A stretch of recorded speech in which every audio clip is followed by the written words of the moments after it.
नमस्कार दोस्तों, मैं विकास पाठक द फिलोसफर। दोस्तों, मेरा ऑलरेडी एक यूट्यूब चैनल चल रहा है और मैं दर्शन शास्त्र का विद्यार्थी हूँ। मैं लाइफ को देखता रहता हूँ किस तरह से लाइफ चल रही है हम लोगों की, चाहे एजुकेशन हो या एजुकेशन को इम्प्लीमेंट करने की बात हो लाइफ में। इन चीजों को मैंने बहुत डीपली स्टडी किया हुआ है। तो इसी दौरान अभी मेरे सामने एक बात आ गई। कुछ बीएड के विद्यार्थी हैं जिन्होंने ये रिक्वायरमेंट कर दी कि सर, इस साल कोरोना की वजह से हमारी पढ़ाई बहुत अच्छे से नहीं हो पाई है और एग्जाम्स आने वाले हैं। अराउंड मई में एग्जाम्स स्टार्ट हो जाएंगे। तो ऐसे में स्टडी कैसे करें, जल्दी सिलेबस पूरा कवर कैसे करें, और क्लासेस जो चल रही हैं स्कूल्स में, कॉलेजेस में, लेकिन फिर भी कैसे उन चीजों को हम कंफ्यूज ना होकर के ऐसे पढ़ें कि मार्क्स गेन कर पाए। और खासकर ये प्रॉब्लम है साइंस बैकग्राउंड से आने वाले स्टूडेंट्स के लिए, जिन्होंने ऑलरेडी बीटेक किया हुआ है या एमएससी करके आए हुए हैं, या टेक्निकल बैकग्राउंड के इस तरह के जो स्टूडेंट्स हैं, उनको बहुत समस्या हो रही है आर्ट्स बीएड को समझने में। तो मैं आपको यहाँ पे हेल्प करने वाला हूं कि आप कैसे पढ़ेंगे बीएड के सिलेबस को, जो कि आप याद कर पाए। तो सबसे पहली चीज दोस्तों, हम समझ लेते हैं कि बीएड में कितने पेपर्स हैं। तो दोस्तों, बीएड जो है वो 2 साल का होता है। जो पहला साल है बीएड का, उसमें 4 पेपर होते हैं। उसमें जो 4 पेपर्स हैं, पहला जो है वो दर्शन का होता है और उसमें थोड़ा सोशियोलॉजी भी आपको पढ़नी होती है, जिसको आप बोलते हैं नॉलेज एंड करिकुलम। तो ये आपका पहला हो जाता है। दूसरा जो है, इस पे आप देखते हैं, ये है बालावस्था, मतलब बचपन, और उसमें विकास कि पहले पेपर में तो आप ये जान लेते हैं कि आप नॉलेज कैसे इकट्ठी करें, कैसे आप अपने अंदर ज्ञान का भंडार अर्जित कर सकें। और सेकंड चीज है कि अब जब आपको ज्ञान हो गया है तो आप उसको सोसाइटी में कैसे बिखेरेंगे। तो सोसाइटी में फैलाने के लिए आपको स्टूडेंट्स को समझना पड़ेगा, बचपन और उनका विकास समझना पड़ेगा। थर्ड थिंग आप जो पढ़ेंगे, जो थर्ड चैप्टर होगा या थर्ड पेपर होगा, उस थर्ड पेपर में आप पढ़ेंगे अभी तक की जो शिक्षा नीतियां हुई हैं, लागू हुई हैं या आई हैं भारत में, कंटेम्प्रेरी इंडियन एजुकेशन की बात हम यहां पे करेंगे। उनमें क्या पॉलिसीज आई हैं। जो फोर्थ पेपर होता है, फोर्थ पेपर में आप पढ़ते हैं मैनेजमेंट, कॉलेज मैनेजमेंट, जो स्कूल मैनेजमेंट होता है, इनको आप पढ़ते हैं। तो इस प्रकार से आपके पास ये 4 पेपर हो जाते हैं। पहले में आप फिलॉसफी पढ़ते हैं, एजुकेशन क्या होता है, क्यों होता है, इसका क्या यूज होता है, इस तरह की चीजें आप पढ़ेंगे, जो कि बहुत कंफ्यूजन होती है कुछ आर्ट्स वालों के लिए भी, और खासकर साइंस साइड वालों के लिए तो होती ही है ये कंफ्यूजन। सेकेंड जो पेपर होता है, उसमें आपको स्टूडेंट्स को समझना पड़ता है। थर्ड थिंग जो है वो एजुकेशन पॉलिसीज के बारे में आप पढ़ते हैं। इंडियन एजुकेशन पॉलिसीज, जैसे जब कॉलोनियल पीरियड नहीं था, मतलब जब अंग्रेजों का शासन नहीं था तब, और उसके बीच में क्या था, और कॉलोनियल पीरियड के बाद में कैसा है, जब अंग्रेज चले गए उसके बाद क्या शिक्षा नीतियां बदली हैं, वो चीजें। तो आप ये थर्ड पेपर पढ़ते हैं। और चौथा होता है कि मैनेजमेंट आप कैसे करेंगे विद्यालय का, किसी भी शिक्षण संस्थान का।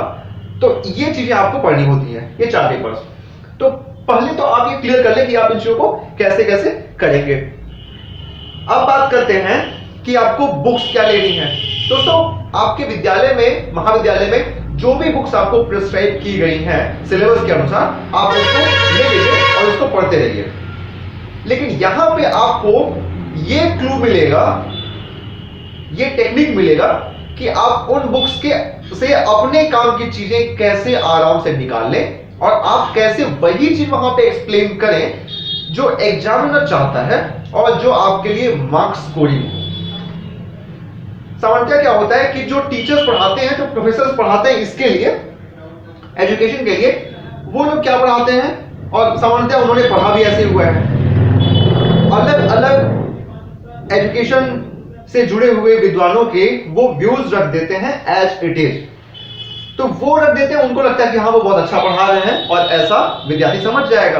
लेकिन सामान्यतः समस्या क्या आती है हमारे सामने, विद्यार्थियों के सामने, कि विद्यार्थी उन्हें पढ़ता है तो वो रटने लगता है और वो कंफ्यूज हो जाता है कि इन्होंने भी शिक्षा के बारे में ऐसी सी बात कही है, दूसरे ने भी ऐसी सी बात कही गई है। तो जब सबने वो बात कही है तो हम किसकी किसकी बात को रटते क्यों हैं? तो उसका तरीका ये होता है कि आप उनकी कंपैरेटिव स्टडी करें।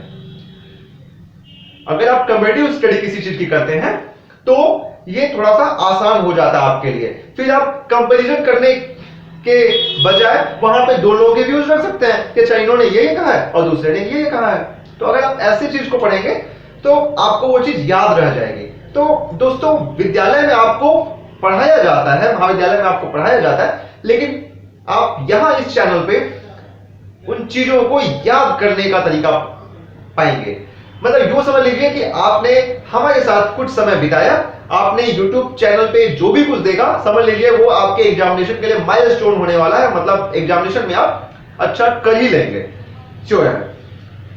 और दोस्तों, वैसे तो ये जो चैनल है वो ऑल ओवर इंडिया के सभी बीएड विद्यार्थियों के लिए है और एजुकेशन या फिर दर्शन शास्त्र से जो बीएड जो नेट का एग्जाम दे रहे होते हैं उन सभी प्रतियोगियों के लिए भी है। लेकिन इसके साथ ही स्पेशली उन लोगों के लिए, उन विद्यार्थियों के लिए है जो दीनदयाल उपाध्याय गोरखपुर विश्वविद्यालय अथवा सिद्धार्थ यूनिवर्सिटी सिद्धार्थनगर से पढ़ने वाले विद्यार्थी हैं अथवा इनसे संबद्ध महाविद्यालयों में पढ़ने वाले विद्यार्थी हैं, उनके लिए खास तौर पे ये चैनल उपयोगी होगा। तो दोस्तों, आप कृपया ये चैनल सब्सक्राइब कर लीजिए अगर आपने चैनल सब्सक्राइब नहीं किया है तो, क्योंकि आपको इस पे रोजाना नए वीडियोज मिलेंगे। और हाँ दोस्तों, रोजाना आपको नए वीडियोज मिलेंगे और वो वीडियोज आपके सिलेबस को कवर कर रहे होंगे।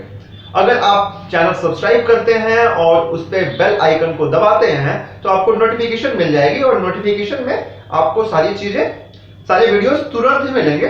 तुरंत ही आप एक बार एक वीडियो देखेंगे, एक लेक्चर देखेंगे तो आपके 2-3 टॉपिक तैयार हो जाएंगे, संभवतः कुछ चैप्टर्स भी तैयार हो जाएंगे। तो जितना जल्दी आप मुझे कोऑपरेट करेंगे उतना ही जल्दी आपका सिलेबस भी कवर हो जाएगा और आपके अंदर एक कॉन्फिडेंस आएगा कि हाँ, आप बीएड कंप्लीट कर सकते हैं। बीएड की आपकी प्रिपरेशन पूरी हो चुकी है और नेट भी आप आराम से क्वालिफाई कर सकते हैं अगर आप फिलॉसफी से अथवा एजुकेशन से करना चाहते हैं तो।